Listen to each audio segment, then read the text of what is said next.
Bismillahirrahmanirrahim. Assalamualaikum warahmatullahi wabarakatuh. Salam sejahtera untuk kita semua. Yang terhormat Bapak Arifin Ahmad, SPD MPD, selaku dosen mata kuliah Psikologi Perkembangan Anak, dan teman-teman yang saya cintai dan saya banggakan. Puji serta syukur marilah kita panjatkan kehadirat Allah Subhanahu wa Ta'ala yang mana telah memberikan kita nikmat iman, Islam, dan juga kesehatan sehingga kita semua dapat bertemu di video pemaparan materi kali ini. Tidak lupa sholawat serta salam marilah kita curah limpahkan kepada junjungan kita semua, yakni Habibana wa Nabiyana wa Maulana Nabi Muhammad Sallallahu Alaihi Wasallam. Sebelumnya, izin memperkenalkan diri, nama saya Syifa Nur Faujiah dengan NPM 215060063 sebagai moderator yang akan memimpin jalannya diskusi pada kali ini. Dan anggota kelompok saya yakni kelompok 9 ada Muhammad Zaki dengan NPM 215060050 dan Daeng Intan dengan NPM 215060063. Nah, topik yang akan kita bahas pada kali ini yakni mengenai aspek-aspek perkembangan fisik, intelijensi, dan kreativitas anak serta implikasi pada penyelenggaraan pembelajaran. Untuk materi yang pertama akan disampaikan oleh saya sendiri yakni Syifa Nur Faujiah dengan NPM 215060063 yakni mengenai aspek-aspek perkembangan fisik pada penyelenggaraan pembelajaran. Aspek pertama yakni ada aspek fisik dan motorik. Berkaitan dengan perkembangan fisik dan motorik, perkembangan aspek fisik pada masa ini yaitu 1. Keterampilan badan cukup baik, otot-otot kuat, dan terkoordinasi. Maksudnya, anak-anak pasti menyenangi latihan keterampilan, seperti anak akan berdiri sendiri pada papan keseimbangan atau menendang bola, mencoba beberapa teknik yang berbeda sampai menemukan suatu pekerjaan yang benar. Hal ini memberikan rasa percaya diri untuk si anak dalam mengembangkan keterampilan selanjutnya, seperti aktif berinisiatif ketika anak bermain sendiri dan hal-hal lain yang sebagaimana membuat anak tersebut terampil dalam mengembangkan perkembangan tubuhnya atau ototnya yang dapat terkoordinasi. Nah, tahap selanjutnya ada anak turut serta dalam permainan, khususnya dalam permainan kelompok. Kita sudah menyadari ya teman-teman dan sudah tahu bahwa anak menyukai hal-hal yang bersifat kelompok karena anak lebih menyukai kebersamaan gitu ya teman-teman. Pada masa ini atau pada tahap ini, anak akan lebih senang atau akan lebih mudah untuk bergaul dengan teman sebayanya. Anak akan memiliki rasa penasaran terhadap suatu hal seperti bagaimana cara dia berinteraksi, bagaimana cara dia mengobrol, atau melakukan pembicaraan dengan teman sebayanya. Hal tersebut melatih otaknya juga fisiknya untuk ikut serta dalam permainan-permainan kelompok. Yang ketiga, ada perkembangan dan keseimbangan lebih lanjut, kegesitan, daya tahan, kekuatan tenaga, dan keterampilan khusus. Dalam tahap ini, anak akan mengalami perkembangan dalam kegesitannya, dalam menerima suatu hal seperti halnya dia dalam merespon suatu hal nih. Misalnya, anak tersebut diperintah oleh orang tuanya. Anak yang memiliki fisik atau motorik yang bagus, anak akan lebih cepat tanggap dalam menerima suatu hal tersebut. Yang selanjutnya ada proses tumbuh kembang kemampuan motorik anak berhubungan dengan proses tumbuh kembang gerak anak. Perkembangan kemampuan fisik motorik anak akan terlihat jelas melalui berbagai gerak. Kemampuan motorik anak terbagi menjadi dua, ada motorik kasar dan motorik halus. Kemampuan motorik kasar adalah kemampuan gerak anak pada gerakan-gerakan besar seperti berjalan, berlari, melompat, dan sebagainya. Gerakan-gerakan motorik halus adalah gerakan pada ruang lingkup yang sempit seperti gerakan jari, mulut, berbicara, dan sebagainya. Bermain dapat digunakan sebagai sarana untuk mengembangkan beberapa aspek, yaitu aspek fisik motorik. Gerakan-gerakan motorik halus adalah gerakan pada ruang lingkup yang sempit, seperti gerakan jari, mulut, berbicara, dan sebagainya. Bermain dapat digunakan sebagai sarana untuk mengembangkan beberapa aspek, yaitu aspek fisik khususnya, aspek kognitif, aspek sosial, aspek bahasa, aspek emosi, aspek kemandirian, dan lain sebagainya. Ketajaman dalam penginderaan, dan lain-lain. Melalui bermain juga dapat melatih kemampuan dasar pada anak, misalnya merangsang kreativitas anak dan imajinasi anak, dan melatih daya ingat pada anak, melatih kemampuan berbahasanya juga, melatih kecerdasan, melatih koordinasi tubuh anak, melatih pendengaran, melatih penglihatan, melatih kemampuan ekspresi anak, dan melatih anak dalam menyelesaikan suatu permasalahan atau dalam mengatasi suatu konflik. Menurut Coughlin atau Thompson mengemukakan bahwa perkembangan fisik individu meliputi 4 aspek. Ada sistem syaraf yang mempengaruhi perkembangan kecerdasan emosi, ada otot-otot yang mempengaruhi perkembangan kekuatan dan kemampuan motorik, ada kelenjar endokrin yang menyebabkan munculnya pola tingkah laku baru, dan struktur fisik atau tubuh yang meliputi tinggi, berat, dan proporsi. Perkembangan fisik sangat terkait erat dalam perkembangan motorik anak. Perkembangan motorik merupakan perkembangan dari unsur kematangan dan pengendalian gerakan tubuh yang erat kaitannya dengan perkembangan pusat motorik di otak. Harlock mengatakan bahwa perkembangan motorik adalah perkembangan gerakan jasmaniah melalui kegiatan pusat syaraf, urat syaraf, dan otot-otot yang terkoordinasi. Jadi, perkembangan motorik merupakan kegiatan yang terkoordinir antara susunan syaraf, otak-otak, dan spinal cord. Perkembangan motorik adalah proses yang sejalan dengan bertambahnya usia secara bertahap dan berkesinambungan, di mana gerakan individu meningkat dari keadaan sederhana, tidak terorganisir, dan tidak terampil ke arah penguasaan keterampilan motorik yang kompleks dan terkoordinasi dengan baik.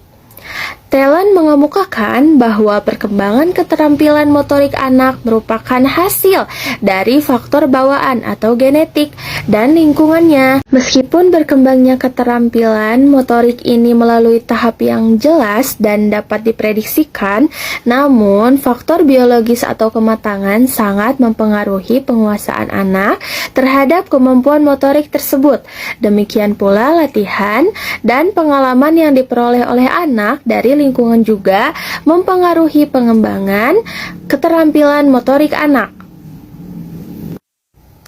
Nah, pemahaman mengenai psikomotorik dan fisik peserta didik berguna untuk para pendidik dalam menyusun desain pembelajaran yang tepat sesuai dengan kebutuhan anak dan sesuai dengan porsinya anak-anak. Materi yang selanjutnya ada indikator dalam pengukuran kreativitas. Yang pertama ada memiliki disiplin diri yang tinggi. Yang kedua ada memiliki kemandirian yang tinggi. Yang ketiga ada cenderung sering menentang otoritas. Yang keempat memiliki rasa humor. Yang kelima mampu menentang tekanan kelompok. Yang keenam lebih mampu menyesuaikan diri. Yang ketujuh senang berpetualang. Dan yang terakhir ada toleran terhadap orang lain. Teman-teman, untuk mengetahui implikasi-implikasi secara lebih detail, mari kita simak bersama-sama pemaparan materi dari presentator kedua kami, yakni Muhammad Zaki. Kepada Zaki, saya persilahkan. Perkenalkan, nama saya Muhammad Zaki dengan NPM 215060050 akan melanjutkan pemaparan materi selanjutnya, yaitu tentang aspek perkembangan inteligensi anak. Aspek perkembangan kognitif atau intelektual. Perkembangan kognitif berkaitan dengan potensi intelektual yang dimiliki individu, yakni kemampuan untuk berpikir dan memecahkan masalah. Aspek kognitif juga dipengaruhi oleh perkembangan sel-sel saraf pusat di otak. Penelitian mengenai fungsi otak, yaitu Wolffold, pada 1995 dapat dibedakan berdasarkan kedua belah otak, yakni otak kiri dan otak kanan. Otak kiri berkaitan erat dengan kemampuan berpikir rasional, ilmiah, logis, kritis, analitis, dan konvergen. Dengan demikian, kegiatan yang banyak melibatkan fungsi otak kiri adalah membaca, berhitung, belajar bahasa, dan melakukan penelitian ilmiah. Sedangkan otak kanan berkaitan erat dengan kemampuan berpikir intuitif, imajinatif, holistik, dan divergen. Kegiatan yang dominan menggunakan otak kanan diantaranya adalah melukis, bermain musik, kerajinan tangan. Selanjutnya itu tentang teori dalam perkembangan inteligensi. Teori pertama yaitu teori two factor. Teori ini dikemukakan oleh Charles Spearman pada 1904. Dia berpendapat bahwa inteligensi itu meliputi kemampuan umum yang diberikan kode G, general factor, dan kemampuan khusus diberikan kode S, specific factor. Setiap individu mempunyai kemampuan ini. Yang keduanya menentukan penampilan atau perilaku mentalnya. Teori yang kedua yaitu teori primary mental abilities. Teori ini dikemukakan oleh Truston pada 1938. Dia berpendapat bahwa inteligensi merupakan penjelmaan dari kemampuan primary, yaitu kemampuan berbahasa, kemampuan mengingat, kemampuan menalar atau berpikir logis, kemampuan tilikan ruang, kemampuan bilangan, kemampuan menggunakan kata-kata, dan kemampuan mengamati dengan cepat dan cermat. Teori yang ketiga yaitu teori multiple intelligency. Teori ini dikemukakan oleh J.P. Guilford dan Howard Gardner. Guilford berpendapat bahwa inteligensi itu dapat dilihat dari 3 kategori dasar atau phases of intellect, yaitu proses berpikir, isi yang dipikirkan, dan hasil berpikir. Teori yang keempat yaitu triad of intelligence. Teori ini ditemukan oleh Robert Sternberg pada 1990. Teori ini merupakan pendekatan kognitif untuk memahami inteligensi. Sternberg mengartikan sebagai suatu deskripsi 3 bagian kemampuan mental, yaitu proses berpikir, mengatasi pengalaman atau masalah baru, dan penyesuaian terhadap situasi yang dihadapi, yang menunjukkan tingkah laku intelijen. Dengan kata lain, tingkah laku intelijen itu merupakan produk hasil dari penerapan strategi berpikir, mengatasi masalah-masalah baru secara kreatif dan cepat, dan menyesuaikan terhadap konteks dengan menyeleksi dan beradaptasi dengan lingkungan. Selanjutnya yaitu ada menurut Jean Piaget tentang perkembangan kognitif, yaitu bahwa anak-anak memiliki cara berpikir berbeda dengan orang dewasa sebagai bagian dari aspek perkembangan anak usia dini. Perkembangan kognitif anak menurut Piaget dibagi ke dalam 4 tahap.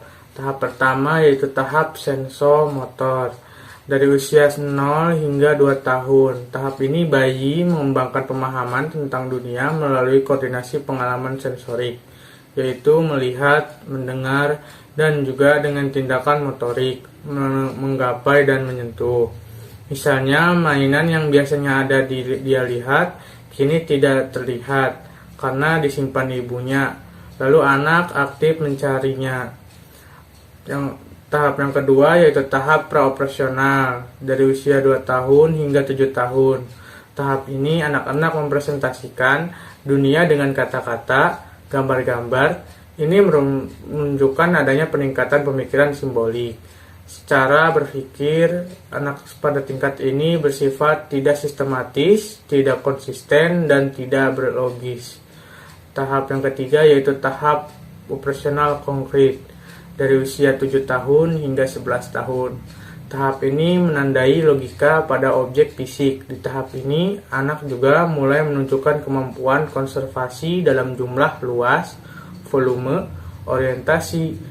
Meskipun anak bisa memecahkan masalah dengan secara logis, tetapi belum bisa berpikir secara abstrak. Tahap yang keempat yaitu tahap operasional format dari usia 11 tahun. Tahap ini kemampuan untuk mengklasifikasikan sesuatu sudah ada, tetapi belum bisa memecahkan problema-problema abstrak. Misalnya, anak telah memiliki kemampuan untuk mempertahankan ingatan tentang ukuran, panjang, atau jumlah benda. Sekian yang bisa saya sampaikan, saya kembalikan kepada moderator. Terima kasih kepada Muhammad Zaki yang telah menyampaikan materinya. Materi yang selanjutnya atau materi yang terakhir akan disampaikan oleh Daeng Intan. Kepada Daeng Intan, saya persilahkan.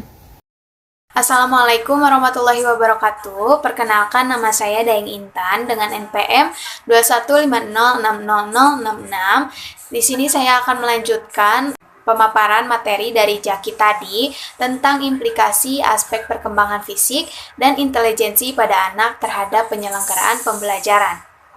Perkembangan fisik dan intelijensi anak memiliki keterjalinan dengan aspek-aspek perkembangan lainnya. Oleh karena itu, pendidik memberikan perhatian yang cukup terhadap aspek perkembangan fisik dan intelijensi anak. Perkembangan intelektual erat kaitannya dengan potensi otak manusia. Menurut Wisdiasmadi, potensi otak manusia hanya tampak 8% sebagai pikiran sadar, sedangkan sisanya yaitu 92% disebut alam bawah sadar. Untuk itu, perkembangan intelektual pada peserta didik perlu dikembangkan dan proses perkembangan intelektual menurut pendapat Budiamin melibatkan perubahan dalam kemampuan dan pola berpikir, kemahiran berbahasa, dan cara individu memperoleh pengetahuan dari lingkungannya. Aktivitas-aktivitas seperti mengamati dan mengklasifikasikan benda-benda, menyatukan beberapa kata menjadi satu kalimat, menghafal doa, memecahkan soal-soal matematika, dan menceritakan pengalamannya kepada orang lain, itu merupakan peran proses intelektual dalam perkembangan anak. Dan ada juga perkembangan anak itu di dalam perkembangan bahasa. Bahasa ini merupakan alat komunikasi untuk dirinya sendiri dengan orang lain, dan pada dasarnya bahasa sebagai alat komunikasi tidak hanya berupa bicara, melainkan juga dapat diwujudkan dengan tanda isyarat atau anggota tubuh lainnya yang memiliki aturan sendiri. Bahasa adalah alat komunikasi yang paling efektif dalam pergaulan sosial. Meskipun umumnya anak SD memiliki kemampuan potensial yang berbeda-beda, tapi pemberian lingkungan yang kondusif bagi perkembangan bahasa sejak dini sangat diperlukan. Dan di slide berikutnya ada aspek kreativitas penyelenggaraan pembelajaran. Agar proses pendidikan memberikan bantuan kepada anak-anak kreatif, para guru dan pembimbing di sekolah sudah seharusnya mengenali anak-anak kreatif yang menjadi peserta didiknya. Peran aktif siswa ini dalam pembelajaran sangat penting karena pada hakikatnya pembelajaran merupakan suatu proses aktif dari pembelajar, yaitu siswa, dalam membangun pemikiran dan pengetahuannya. Kreativitas di sini merupakan suatu aktivitas otak yang terorganisasikan, komprehensif, dan imajinatif tinggi untuk menghasilkan suatu yang orisinil. Oleh karena itu, kreativitas lebih dikatakan sebagai suatu yang lebih inovatif daripada reproduktif. Oleh sebab itu, Tremfinger mengemukakan sejumlah pengalaman belajar yang dapat dikembangkan oleh pendidik agar mampu mendorong kreativitas peserta didik, khususnya dalam proses pembelajaran.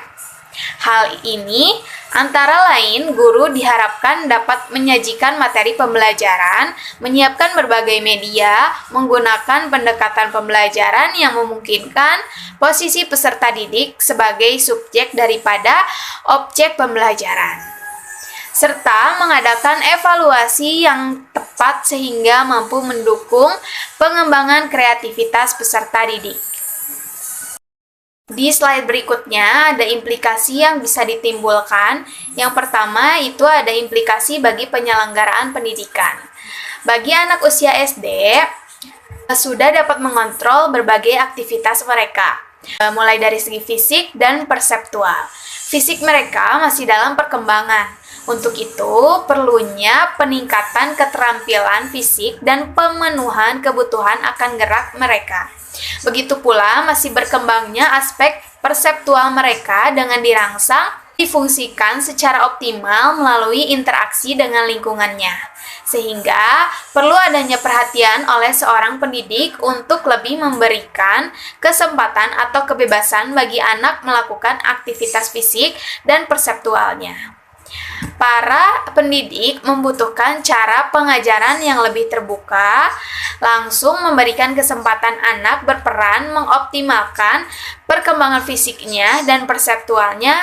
Dengan cara ini, anak dapat lebih bersemangat dan akan timbul rasa senang dalam menjalani aktivitas pembelajarannya, sehingga berdampak positif juga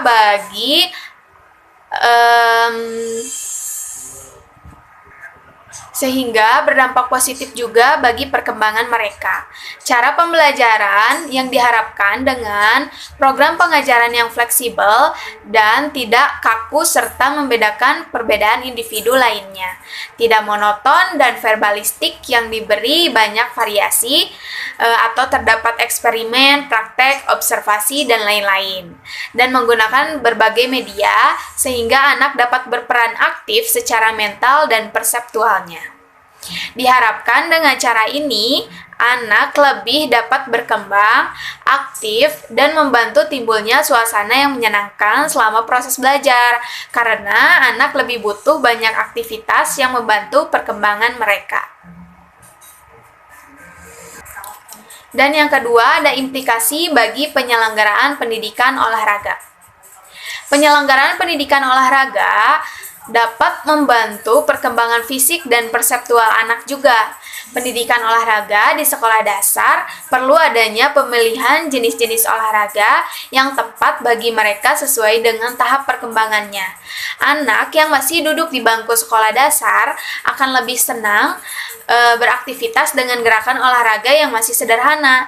Hal ini disebabkan anak tersebut gerakannya masih kaku dan perlu pengalaman yang lebih banyak.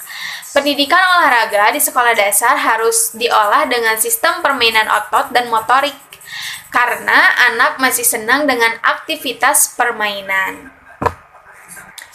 Dan yang ketiga ada implikasi bagi pemeliharaan kesehatan dan nutrisi anak. Pemeliharaan kesehatan dan nutrisi anak juga merupakan faktor utama yang sangat berpengaruh pada pertumbuhan atau perkembangan anak. Jika kesehatan dan nutrisi anak tidak diperhatikan, akan mengakibatkan kematian. Terutama di negara berkembang, taraf kesehatan dan nutrisi masih di bawah negara yang maju. Dengan cara ini, anak dapat lebih bersemangat dan akan timbul rasa senang dalam menjalani aktivitas pembelajarannya, sehingga berdampak positif bagi perkembangan mereka. Cara pembelajaran yang diharapkan dengan program pengajaran yang fleksibel dan tidak kaku serta membedakan perbedaan individu lainnya. Tidak monoton dan verbalistik yang diberi banyak variasi atau terdapat eksperimen, praktek, observasi, dan lain-lain.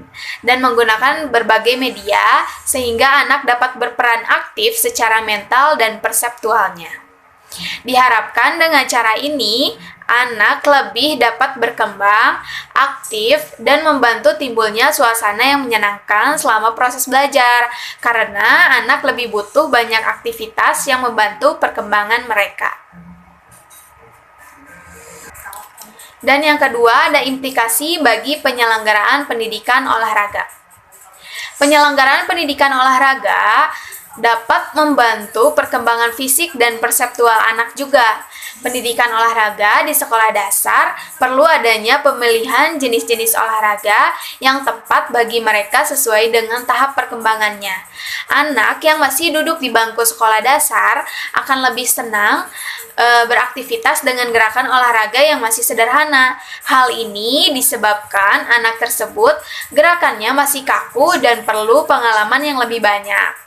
Pendidikan olahraga di sekolah dasar harus diolah dengan sistem permainan otot dan motorik, karena anak masih senang dengan aktivitas permainan.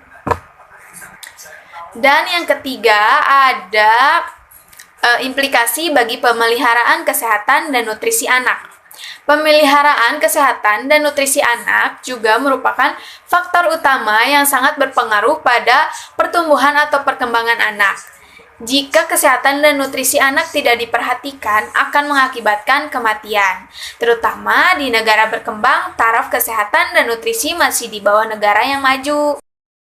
Dan di slide berikutnya ada implikasi pada penyelenggaraan pembelajaran. Yang pertama tadi implikasi perkembangan intelektual, saya sudah jelaskan di slide 10, dan untuk selanjutnya yang kedua yaitu implikasi perkembangan sosial. Implikasi perkembangan sosial, manusia menurut pembawaannya adalah makhluk sosial. Sejak dilahirkan, bayi sudah termasuk ke dalam masyarakat kecil yang disebut keluarga. Ketika kecil, mulanya anak-anak hanya mempunyai hak saja. Di dalam rumah tangga, ia mempunyai hak untuk dipelihara dan dilindungi oleh orang tuanya. Namun, lama-kelamaan keadaan itu berubah. Anak-anak yang pada mulanya hanya mempunyai hak saja, berangsur-angsur mempunyai kewajiban. Dan dilihat dari pemahaman terhadap aspek perkembangan sosial pada peserta didik, terdapat beberapa implikasi menurut Budiman, yaitu yang pertama, untuk meningkatkan kemampuan peserta didik dalam menyadari dan menghayati pengalaman sosialnya, dapat dilakukan aktivitas-aktivitas bermain yang ditindaklanjuti dengan pembahasan di antara mereka. Dan yang kedua, ada keberadaan teman sebaya bagi anak usia sekolah dasar merupakan hal yang sangat berarti, bukan saja sebagai sumber kesenangan bagi anak, melainkan dapat membantu mengembangkan banyak aspek perkembangan anak. Ini mengimplikasikan perlunya aktivitas-aktivitas pendidikan yang memberikan banyak kesempatan kepada peserta didik untuk berdialog dengan sesamanya. Dan yang ketiga ada implikasi perkembangan emosional. Emosi menurut Sarwono merupakan keadaan pada diri seorang yang disertai warna afektif, baik pada tingkat lemah maupun pada tingkat yang luas. Kemudian, ia mengemukakan beberapa contoh tentang pengaruh emosi terhadap perilaku individu dalam pembelajaran. Di antaranya, yang pertama memperkuat dan melemahkan semangat apabila timbul rasa senang atau kecewa atas hasil belajar yang dicapai. Yang kedua, menghambat konsentrasi belajar apabila sedang mengalami ketegangan emosi. Yang ketiga, mengganggu penyesuaian sosial apabila terjadi rasa cemburu dan iri hati. Dan yang keempat, suasana emosional yang dialami individu semasa kecilnya akan mempengaruhi sikapnya di kemudian hari. Dan yang kelima, ada implikasi perkembangan fisik motorik. Perkembangan fisik motorik pada anak dapat dilakukan dengan memberikan kesempatan yang sama pada anak laki-laki ataupun perempuan. Bahkan, guru dituntut untuk menciptakan budaya lingkungan, teman sebaya yang mengajarkan keterampilan fisik dengan cara mencoba membantu seseorang yang mengalami hambatan dalam tugas-tugas perkembangan ini. Perkembangan fisik motorik ini ditandai dengan yang pertama ada pertumbuhan anak pesat, lengan dan kaki panjang, tungkai kurus, kemudian menjadi gemuk. Dan yang kedua ada gigi susu berganti gigi tetap. Dan yang ketiga, penuh energi, suka bergerak aktif, makin lama keaktifannya lebih terarah. Yang keempat, masih senang berlari. Yang kelima, implikasi pada perkembangan ini adalah perlu makanan yang bergizi, cukup banyak istirahat, aktivitas ramai, dan perlu melatih fisik anak melalui permainan sepak bola atau berenang. Permainan dibutuhkan sebagai selingan belajar, bekerja, dan bermain. Kegiatan-kegiatan harus seimbang. Sekian pemaparan dari saya. Mohon maaf apabila ada kesalahan, saya kembalikan kepada moderator. Alhamdulillah teman-teman, sesi pemaparan materi sudah selesai dilaksanakan. Untuk menambah pengetahuan teman-teman dan pengetahuan teman-teman tidak berhenti sampai di sini saja, saya akan membuka sesi pertanyaan untuk teman-teman, yakni untuk 3 orang pertama silahkan untuk raise hand dan jangan lupa pertanyaannya ditulis di kolom chat Zoom meeting ini. Alhamdulillah teman-teman, sesi tanya jawab sudah selesai dilaksanakan.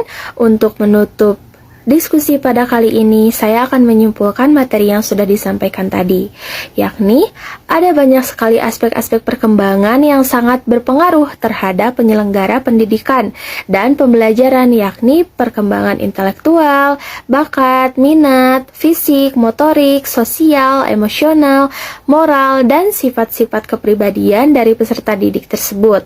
Tentu saja perkembangan tersebut memiliki implikasinya masing-masing bagi penyelenggara pendidikan dan pembelajaran atau pengetahuan.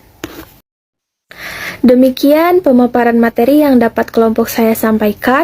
Kurang lebihnya mohon dimaafkan. Semoga ilmu yang sudah dipaparkan tadi bermanfaat kepada teman-teman sekalian, dan mohon maaf apabila masih banyak kekurangan dan kesalahan dalam pengucapan, perkataan maupun perbuatan.